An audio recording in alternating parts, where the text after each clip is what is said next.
Well, well, what has the cat dragged in today? It's a tutorial on Plinko. Continuing on with the series, in this video we're going to take a look at implementing our goal logic and resetting the ball back up to the top once we hit that bottom reset bar. Actually, let's tackle that reset one first because it's getting kind of irritating for the testing purposes to constantly have to start and stop the simulation.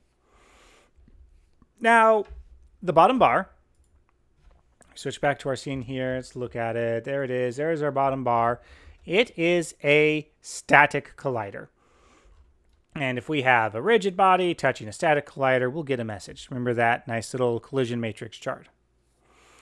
But we can't just use on collision enter because this is going to generate a collider, and this is going to generate a message, and this is going to generate, and this is going to generate a message, and this is going to generate a message, and you get the point. We're going to be having collision messages all over the place. So we need to think about this. There's a couple of different approaches we could take. We could put the logic on the bar itself. Technically, the only thing that should be colliding with this bar is the ball. So if we have the logic on the bar, that does solve the multiple collision problems. But now we have a lot more communication going back and forth between the ball and the bar. I would not want the bar setting variables on the ball. I would want to be calling into a method. The reason why it gets a little bit into computer science, I'm not going to go into depth on that, but just that would not be the smoothest way of doing it. You could do it, but it wouldn't be the smoothest. So I want to leave the collision message on the ball. It is the ball hitting the bottom barrier. What should the ball do? So what we are going to do here is we're going to introduce something called a tag. So if we go into our project settings window, which if you need that window up, it is under Edit, Project Settings. And we are going to go into the tags and layers. Now, I already have my tag added in from when I did the demonstration scene, but by default, you will have nothing here.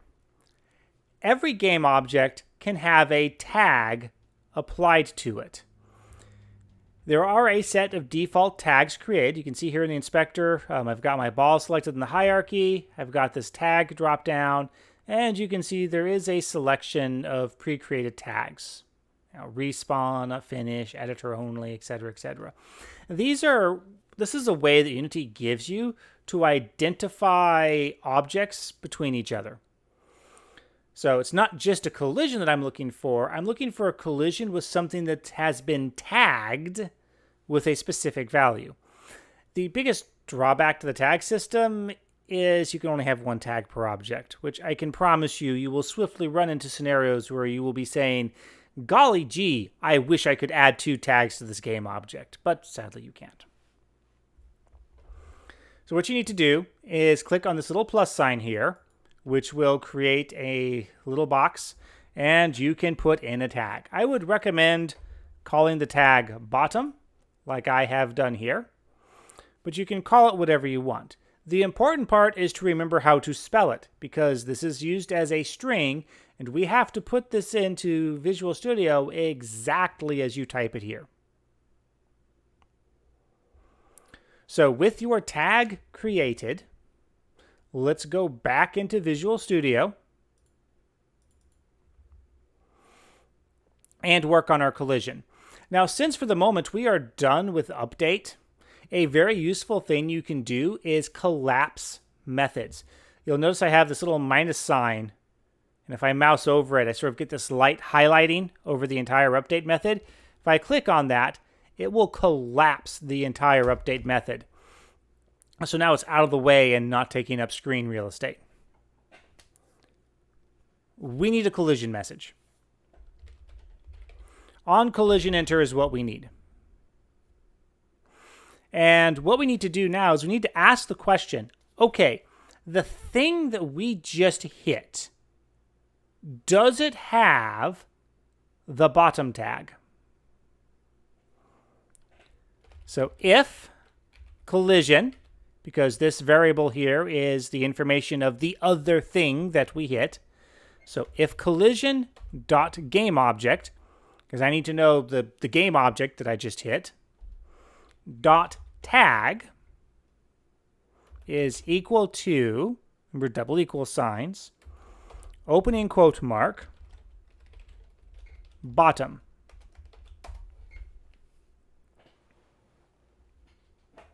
So if collision.gameObject.tag is equal to bottom, then what do I need to do? Couple of things. Number one, set can move to true, or set can move back to true. Because I'm resetting the ball now. So I need to make sure I can move again. Item number 2. I need to set my kinematic property back to true. So I need to get that rigid body component again. So get component, angle bracket, rigid body, close angle bracket, open close parens, dot is kinematic equals true. So I want gravity to be turned off. I also need to modify my Y position. Couple of different ways that we can do this. I don't want to use another magic number, so I'm going to create a class level variable. Because again, if you tweaked your camera position, your Y value might not match mine. I mean, it should. If you wanted to make life easier on yourself, your number should be matching mine, but just in case. Or if you want to try to tweak things after we're done with the videos. Say public float reset height equals 7. Because that's what we started at. So what I'm going to do is I'm going to say transform dot position equals new vector 3. I'm going to completely overwrite the position vector with a new vector, which is going to be 0 on the X, reset height on the Y, and 0 on the Z. And that should be it. I've got a little bit of code. I've got a functional snippet. Let's test it. Save it. Hop back over to Unity.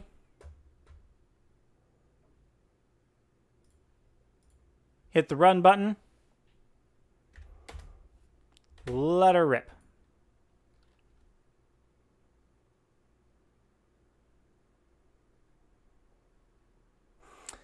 And nothing happened.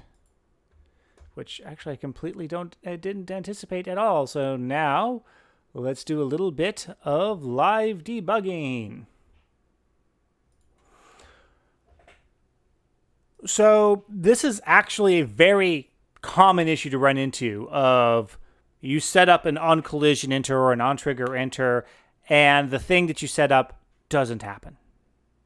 First thing, let's verify that we had a collision.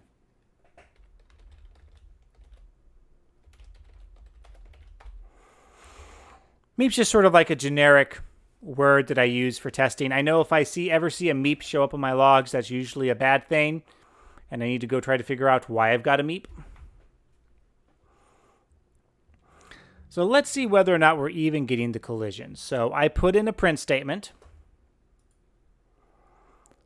So let's see if we get the print statement. Ball launches, it goes down, and oh, actually I'm getting lots of meeps. Uncollapse my messages, and yep, I got it going all the way down, and it looks like I got a series of bounces at the end there. So yeah, it looks like I am getting the collision message just fine, including the little barrier down here. So what could then be the issue? Which, by the way, I know exactly what it is. I'm just going through the steps here. All right, well, I know I'm getting the collision Did I somehow mess up my resets here? Am I falling into my if statement? So I'm going to move my print inside of my if statement. I know the on-collision enter message works. What about this?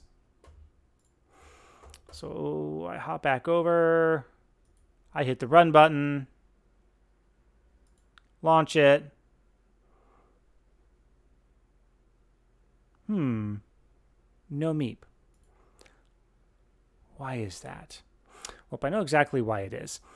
And the why, oops, actually no, I want you to be open Unity.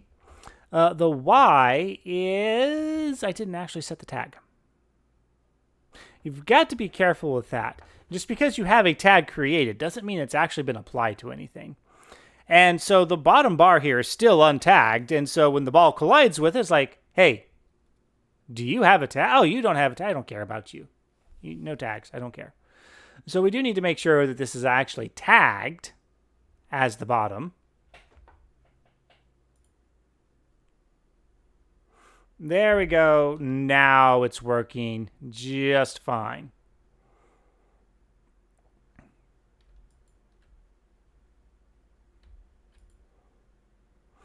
So when you have a scenario when collisions aren't working, first thing you check, make sure that you're actually getting the collision message.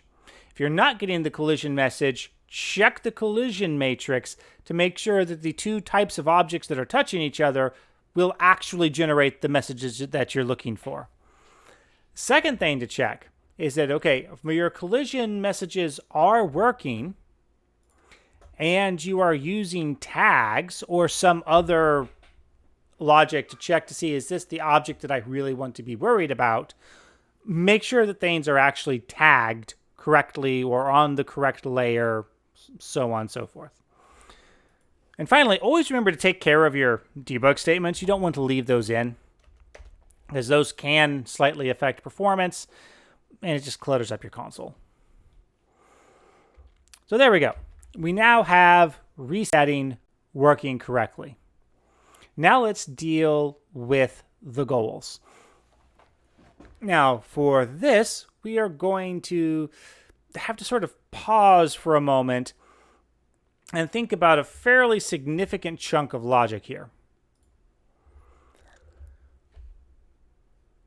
What happens when I hit a goal? I want it to change color. What happens when I hit all goals?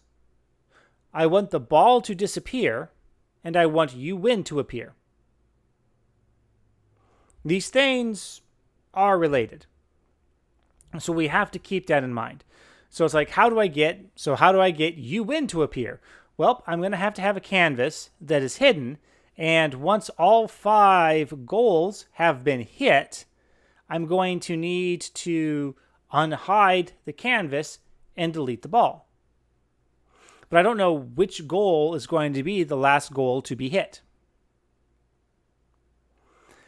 This is the point where I like to create my favorite game object. I have one of these in practically everything that I do, and that is the game logic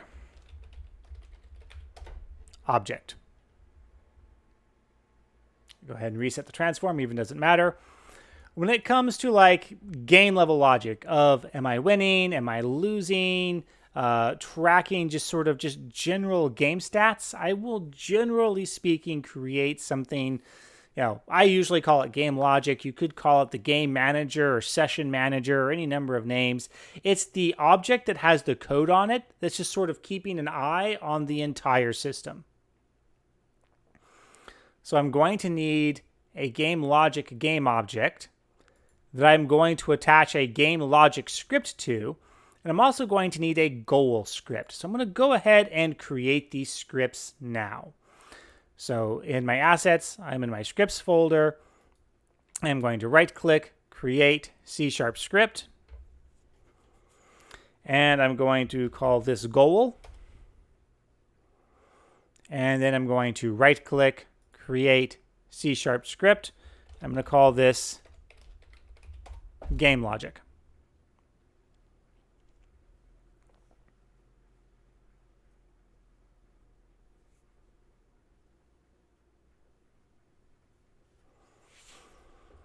I'm going to attach the game logic script to the game logic object. And then for the goals, I'm going to select all 5 of my goals. So I have all 5 goals selected. I did a shift click to get them all selected. And then in the inspector, this is the important part, in the inspector, I'm going to drag over the goal component and add it in. So now all of my goals have the goal component added to it.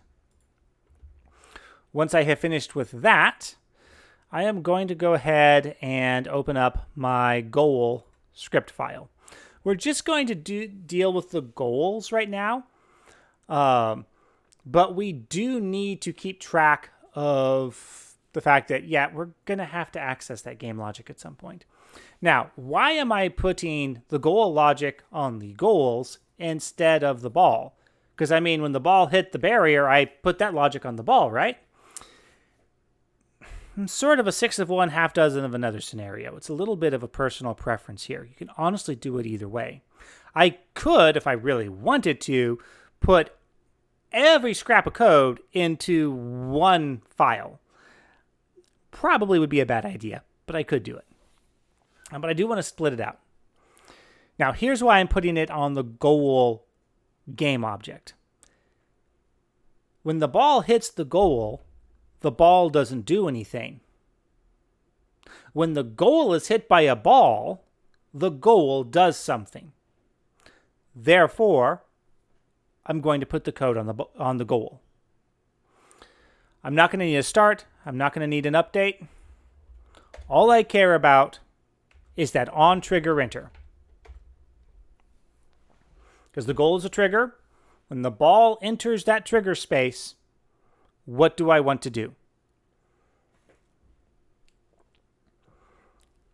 Couple of things. The immediate thing that I want to do is change the material. Now, what material do I want to change to? Well, that's something I should set up in the inspector. So as a class level variable, I'm going to put in a public capital M material. And I'm going to call this my hit material. It's just the material I'm going to change to when I'm hit. Now, where do I change this information? Let's go back to Unity. Let's look at our goal. Okay, and let's expand back out the mesh renderer. The mesh renderer is the visual component. If I disable the mesh renderer, you can see the visual component goes away. And there is a section called Materials. And this is where it gets a little bit confusing. There is a section called Materials, and there's this element 0 here. But it's not quite that complicated. This is also where I would say anytime you're messing with a component for the first time, go look up that component's scripting page to see what its properties and what its methods are, because that will show you a lot.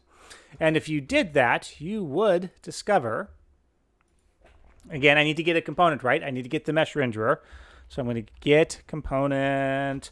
I'm going to get the mesh renderer. And, oh, material. Returns the first instantiated material assigned to the renderer. Great. Awesome. If you really wanted to, you could access the array as well. But now let's just access the material property equals hit material. Now I'm going to put in a comment here to remind me that I'm not done.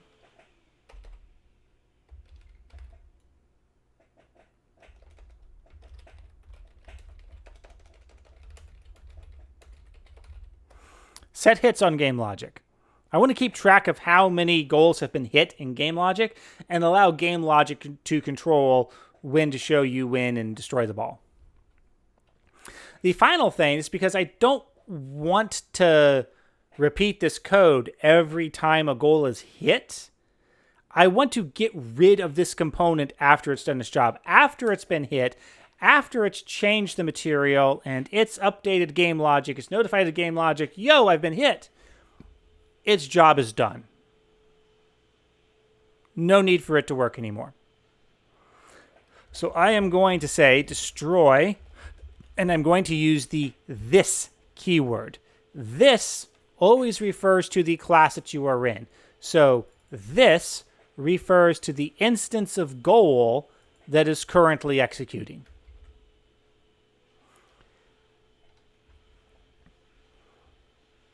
And we can see how this works quite easily. So take a moment, make sure you have everything typed in, save your code, get rid of the asterisks, hop over to Unity.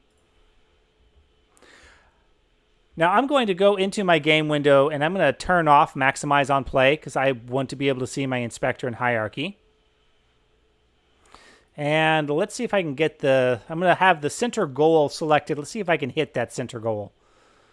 I might not be able to, at least not easily. Nope, of course it went off to the side. And that's expected because I didn't actually properly set things up. So let's go find, what are you? Goal 3. Notice goal 3 no longer has that component. So nothing will happen if we go through goal 3 again. And obviously what I'm going to want to do here is I'm going to go into my materials folder and assets, and I'm going to create a new material. Actually, what I'm going to do is I'm going to duplicate my blue material. So I'm going to select blue matte, and I'm going to hit Control D, and then I'm going to rename that to green matte. And I'm going to change the color on it from blue to, well, green. Again, you can choose whatever colors make sense for you. Then I'm going to select all 5 of my goals. And in the hit material property on my goal script, drag in green matte.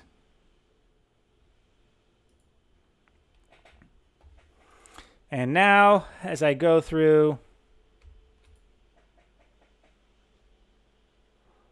and release the ball,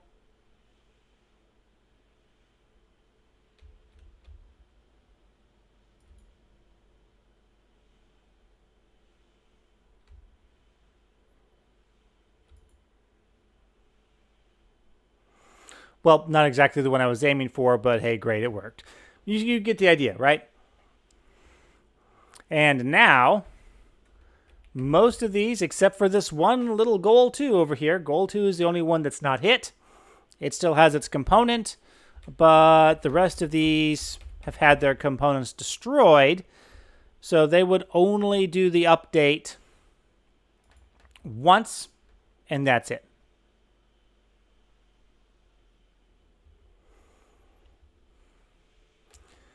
All right. We only have one thing left, and that is to actually set up the victory logic and get our canvas set up. But trying to do that in this video would push things a bit too far, so let's just end things here. And we'll tackle the final stage in the next video. As always, if you found the video helpful or useful, thumbs up would be appreciated.